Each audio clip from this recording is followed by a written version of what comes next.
Ninth class के बच्चों, कैसे हैं आप? पढ़ाई हो रही है? अच्छे से पढ़ो, ठीक है।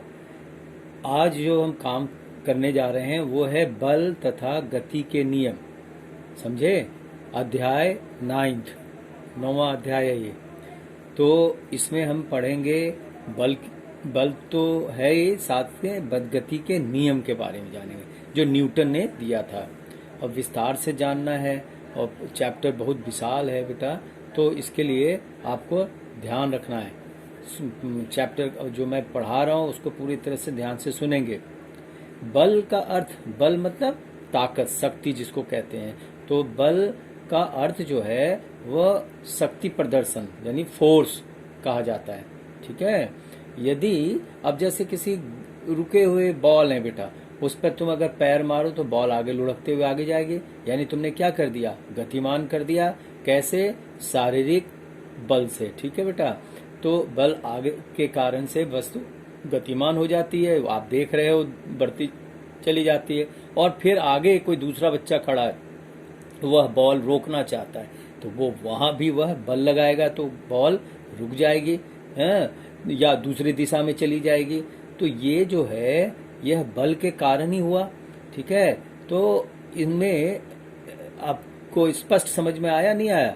तो इसको आपको समझना है बल क्या है। किसी चीज को जैसे बॉल है, उसको दबाना चाहें, उसमें हवा कम है, दबाते हो तो यानी क्या लग रहा है? बल लग रहा है। टायर ट्यूब में जैसे हवा कम है तो अंगूठे से लोग दबा के देखते हैं। तो बेटा इसी तरीके से खींचना, ढकेलना, मान लो कोई कार खड़ी है और उसके स्टार्टिंग में बंद हो रही है तो वो पीछे से धक्का देते हैं, तो वहां क्या लगा रहे हो आप? बल लगाते हो ना। तो बल लगाने पर ही तो गाड़ी आगे की ओर बढ़ती है। तो ये सब उदाहरण आपको पता हो। फिर उसी तरीके से जब गाड़ी चल रही होती है तो ड्राइवर ब्रेक के लिए नीचे पैर से दबाता है तो गाड़ी रुक जाती है, तो वहां भी बल लगाना होता है। बेटा आपने इन सब चीजों को अनुभव किया है हर तरीके से। तो अब वेग, त्वरण, ये तो चीज आपको पहले भी मैंने पिछली क्लास में पढ़ाया था। और अब ये चैप्टर जो है ये है बल तथा गति के नियम, उसके बारे में जानना है। तो बेटा हम इसमें यह जानेंगे कि गति की अवस्था में लाने के लिए हमें क्या करना होता है? ढकेलना होता है, खींचना होता है।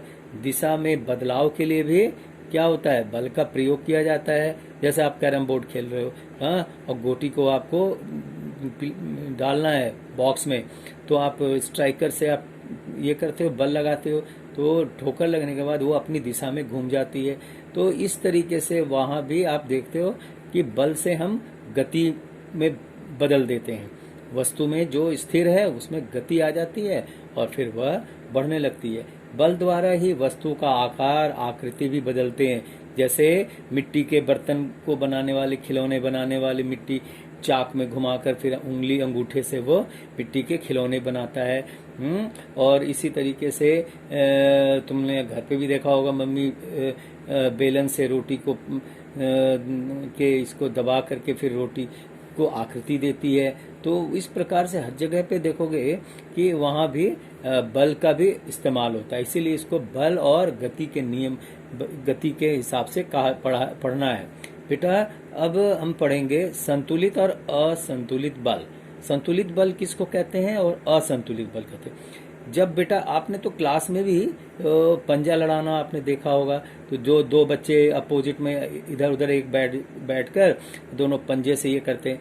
जब पंजे में पूरी बल लगाते हो आप और पंजे के हिसाब से कोई भी न उधर न इधर, किसी के हाथ जो है, पंजे जो हैं नहीं जाते, तो हम कहते हैं भाई बराबर का ताकत है, यानी बल दोनों में समान लग रहा है, इसलिए ना कोई हार रहा है। तो उसका मतलब क्या हुआ? संतुलित बल है, यानी एकदम रुके हुए एक समान है। और जिसमें जो हार जाए या जो जीत जाए तो उसको हम क्या कहते हैं? असंतुलित बल, क्योंकि उसने संतुलन से कहीं ज्यादा बल लगा दिया या संतुलन से बहुत कम बल लगाया जिसके कारण से वो हार गया। तो इसी तरीके से हम समझेंगे संतुलित और असंतुलित बल। इसके लिए एक लकड़ी का एक बेटा प्रयोगशाला होता तो दिखाते, लेकिन प्रयोगशाला नहीं है, तो लकड़ी का कोई पिंड है और उसके दोनों तरफ धागे बांध दिए गए हैं। एक्स ले लिया इधर और वाई लिया इस तरफ, दोनों तरफ एक बारी बारी से खींचो।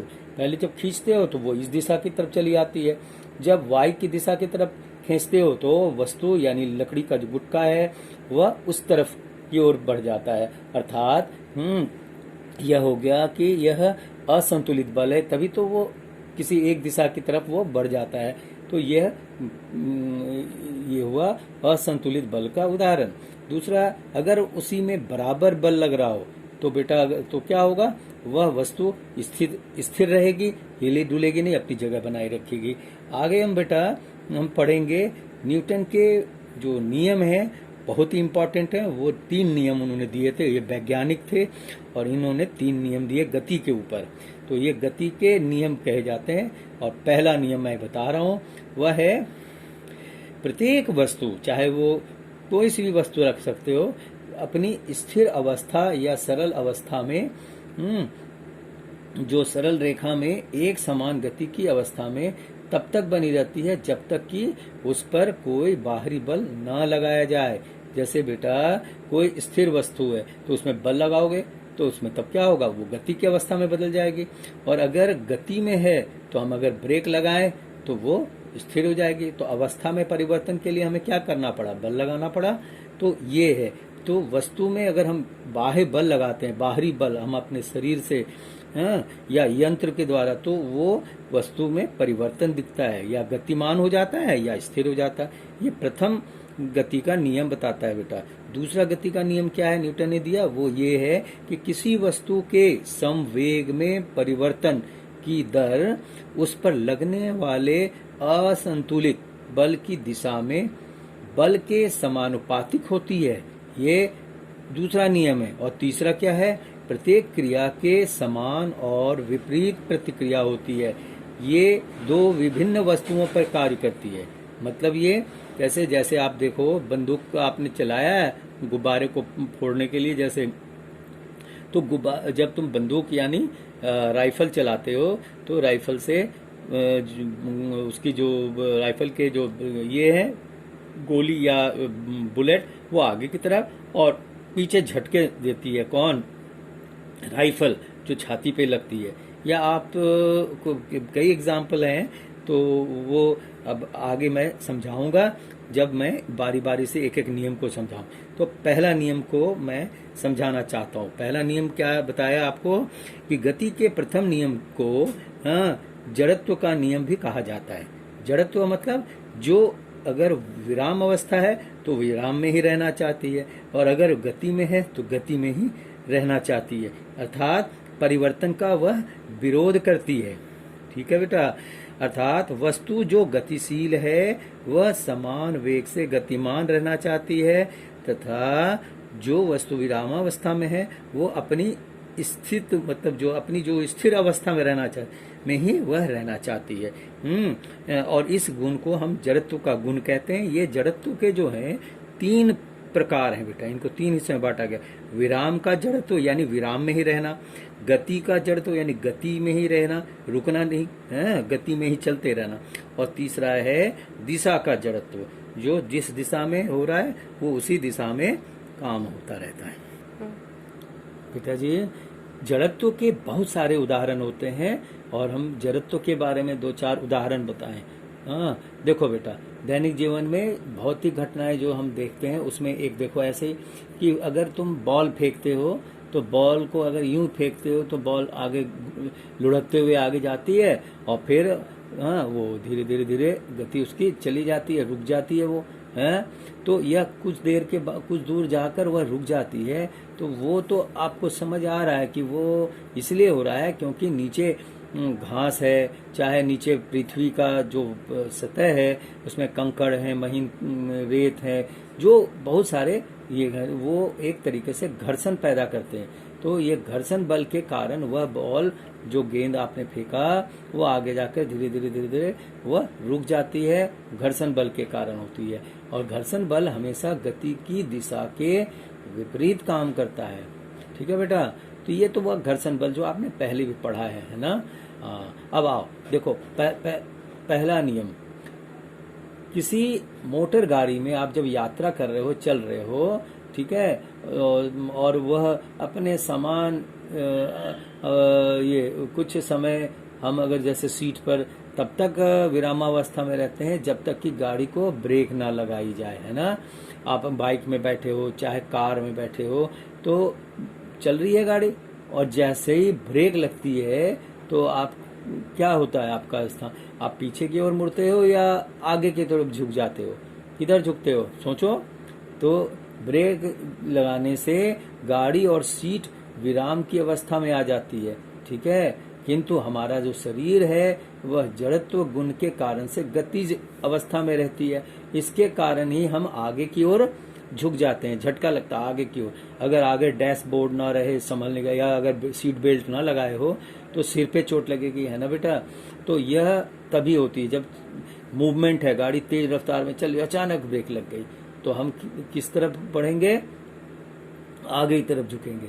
इसी तरीके से अगर आप मोटर गाड़ी बस में खड़े हो और अचानक से बस चलने लगती है, कार स्पीड अचानक से चलने लग जाती है, बाइक एकदम तेज हो जाती, तो आप किस तरफ बढ़ोगे, किस तरफ झुकोगे, पीछे की तरफ।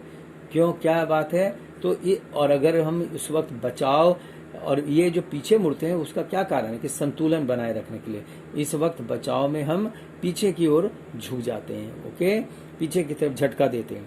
क्योंकि मोटर बस के अचानक गति में आ जाने से हमारा पैर जो मोटर बस के फर्श पे पड़ा हुआ है, स्पर्श पे रुका संपर्क में रहता है, वह गति में आ जाता है, परंतु हमारा जो शरीर का ऊपरी हिस्सा है जड़त्व गुण के कारण स्थिर रहना चाहती है, वो स्थिर ही रहना चाहती है, तो गति का यहाँ विरोध कर रही है। तो ऐसे जो इसके कारण से हम पीछे की ओर झटका लगता है हमारा, और हम फिर अपने को बचाव के लिए पीछे की ओर झुकते हैं। ओके बेटा, ऐसे बहुत सारे उदाहरण हैं आपको देखने को मिलेंगे।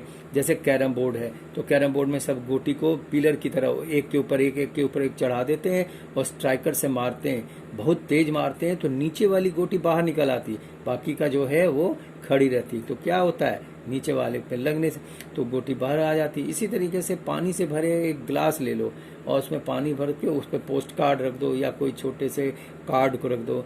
जब आप कार्ड पे मारोगे तो कार्ड उड़ जाती है वहां से, है ना, और पानी जो है स्थिर है तो स्थिर ही रहती। तो बेटा ये कुछ जड़त्व के उदाहरण हैं, और इस प्रकार से आगे मैं ये बताने जा रहा हूँ कि जड़त्व जो है तथा द्रव्यमान पे इसका असर पड़ता है। हाँ बेटा, ये दोनों साथ साथ होते हैं। जैसे किसी वस्तु का जड़त्व वह प्राकृतिक गुण है जो किसी विराम यानी रुके हुए विराम या गति की भी अवस्था, या अगर वो चल रही है गति की अवस्था में तो उसका विरोध करता है, उसके परिवर्तन का विरोध करता है। अतः किसी वस्तु का द्रव्यमान उसके जड़त्व की माप है। जैसे उदाहरण में मैं एक उदाहरण देता हूँ, यदि हम फुटबॉल को ठोकर मारते हैं और वह दूर चली जाएगी, तो जैसे ठोकर मारा तो वह दूर चली जाएगी, लेकिन अगर उतने ही बल से जितने बल मैंने बॉल में लगाया फुटबॉल पे, तो बॉल तो आगे चले गए। अगर उतने ही बल से मैं अगर किसी पत्थर पे मारूं, पैर ठोकर मारूं, तो वो क्या होगा, ठोकर से वो पत्थर आगे जाएगा नहीं। क्यों, क्योंकि वो या नहीं तो पैर में चोट लगेगी। तो उतने ही बल से अगर तुम पत्थर को मारते हो, फुटबॉल के साइज के जो बड़े से चट्टान हो उसी को तुम पैर मारो तो पैर में बल्कि चोट लगेगी, और पत्थर जैसे जितना आसानी से तुमने फुटबॉल को आगे पहुंचा दिया, पत्थर आगे नहीं जाएगी। कारण क्या है कि द्रव्यमान के ऊपर ये जड़त्व असर देती है, उसका उसी के ऊपर आधारित है। अगर एक ठेला गाड़ी जैसे है को चलाने के लिए जितने बल की जरूरत होती है, एक ठेला गाड़ी देखा होगा रास्ते में, तो जितना बल लगाने की जरूरत पड़ती है, क्या उतना ही बल हम किसी रेलगाड़ी पर लगाएं तो क्या रेलगाड़ी रुक जाएगी या चलती हुई में और स्पीड पकड़ लेगी? ऐसा होगा क्या? कुछ नहीं होने का फर्क, क्योंकि यह रेलगाड़ी का जो वजन है यानी द्रव्यमान वह अधिक है, तो स्पष्ट यह होता है कि जो भारी वस्तुएं हैं उसका जड़त्व अधिक होगा। ये न्यूटन के प्रथम नियम है जिसमें जड़त्व के बारे में जानकारी मिलती है। जड़त्व क्या है वो मैंने अभी एक्सप्लेन कर दिया। और ठीक है बेटा, अब हम अगला जो है वो पढ़ेंगे न्यूटन के दूसरे नियम का, कैसे परिकलन करेंगे, कैसे समझेंगे, तो उसके भी उसको मैं अब अगली क्लास में पढ़ाऊंगा। इसे फिर से आप सुनो और फिर आप अपने बुक में भी पढ़ो, उसमें भी बहुत सारे उदाहरण दिए हुए हैं, तो उनके उदाहरण को पढ़ो, आपको और अच्छी तरीके से समझ आएगी। तो ये इम्पोर्टेंट चैप्टर है। न्यूटन का नियम पूछा जाता है बेटा, गति का नियम, तो ये तीनों लॉ याद करो, जड़त्व क्या है ये सबको पढ़ो अच्छे से करो। और बाकी का काम आप फेयर कॉपी में करते जाओ साथ के साथ। ये काम आपको स्कूल में दिखाना होगा, तभी मार्क्स लगेंगे, नंबर लगेंगे। तो आप ये मत सोचना कि ये ऑनलाइन क्लास है तो आपकी पढ़ाई बस ऐसे ही रह जाएगी, नहीं, कॉपी का काम देखा जाएगा, चेक होगा। ठीक है बेटा, ओके।